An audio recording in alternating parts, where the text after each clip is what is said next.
বাবারা, বন্ধুরা, যুবক ভাইরা, আমি বলতে চাই, আমি বলছিলাম মা বোনেরা যারা যুবতী আছো, আমি বলছিলাম আমার বন্ধুরা যারা যুবক আছো রে, আপনারা অন্যান্য গল্পের বই না পড়িয়া ইসলামিকভাবে জীবনটা সাজাও, জীবনটা সুন্দর হয়ে যাবে, পরিবর্তন হয়ে যাবে।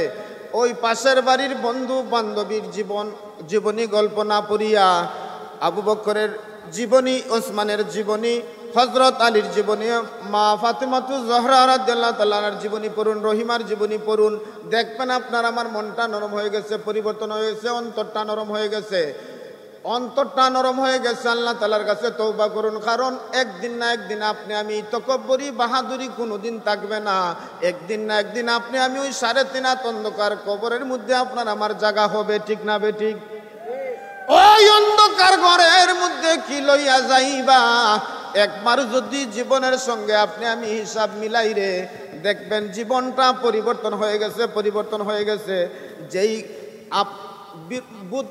বৃদ্ধ বাবা যারা আছেন, মুরব্বী বাবারা যারা আছেন, আমি আপনাদেরকে অনুরোধ করব, আপনার একটা সন্তানকে মাদ্রাসায় পড়ান, আপনার একটা সন্তানকে মক্তবে দেন, আপনার একটা সন্তানকে ইসলামী শিক্ষা দেন।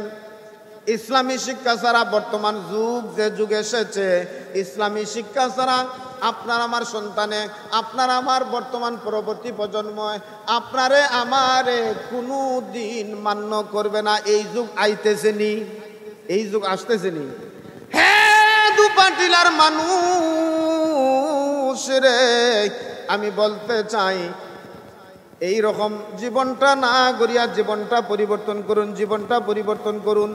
এই যে জান্নাতি মাহফিল, নুরানি মাহফিল, এই শুনেছি আমি অত্যন্ত খুশি হয়েছি, আমি অত্যন্ত খুশি হয়েছি।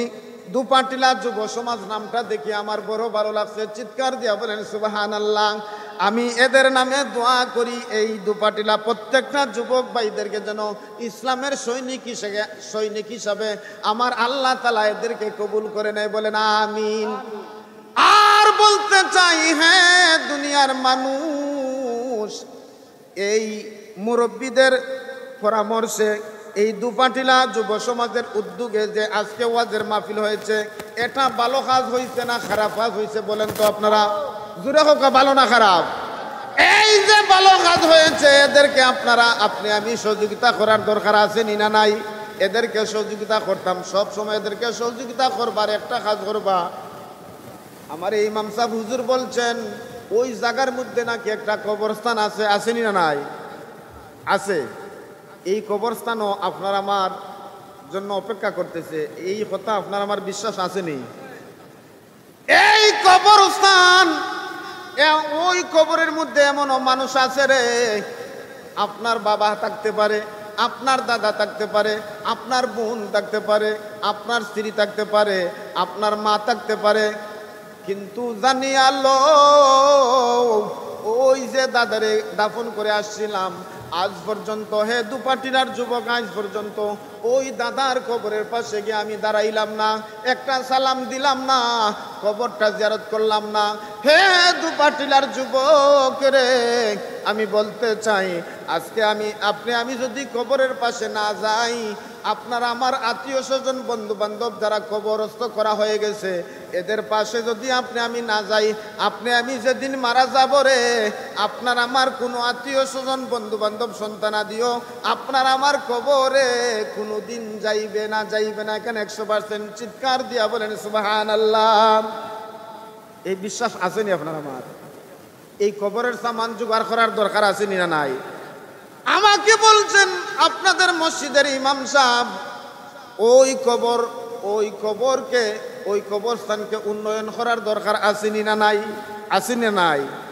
ওই কবরস্থানকে সুন্দর করার দরকার আসেনি না নাই?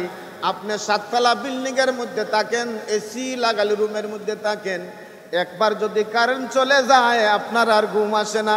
কিন্তু ও কমলগঞ্জ দুপাটিলার মানুষ রে, একবার কি হিসাব লাগাইয়া দেখছেন আমি ওই যে কবরস্থানের মধ্যে আপনার দাদারে রাখি আইলাম, মারে রাখি আইলাম, আমি ওতে কোনো একদিন ওই স্থানের মধ্যে যাইব, ওই জায়গার জন্য আমি কি প্রস্তুতি নিচ্ছি, একবার কি জীবনের সঙ্গে হিসাব আমি মিলাইছি?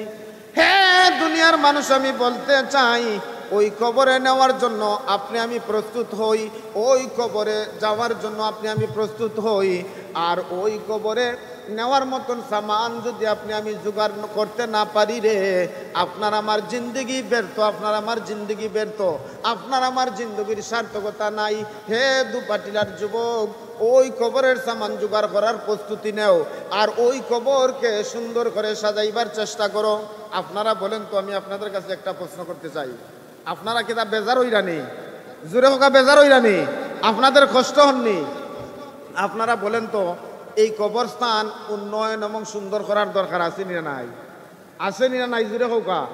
এই কবরস্থান যদি আপনি আমি সুন্দর করি রে, আল্লাহ পাক রব্বুল আলামিন আপনার আমার জীবনটা সুন্দর করে দিবে। আপনার আমার স্থানটা ওই অন্ধকার কবরে, যেই কবরের মধ্যে কোনো সাথী নাই, বাতি নাই, বন্ধু নাই, বান্ধব নাই, দরজা নাই, জানালা নাই, ওই কবরস্থানে কি করব, কি নিয়ে আপনি যাব, আপনি আমি যাব?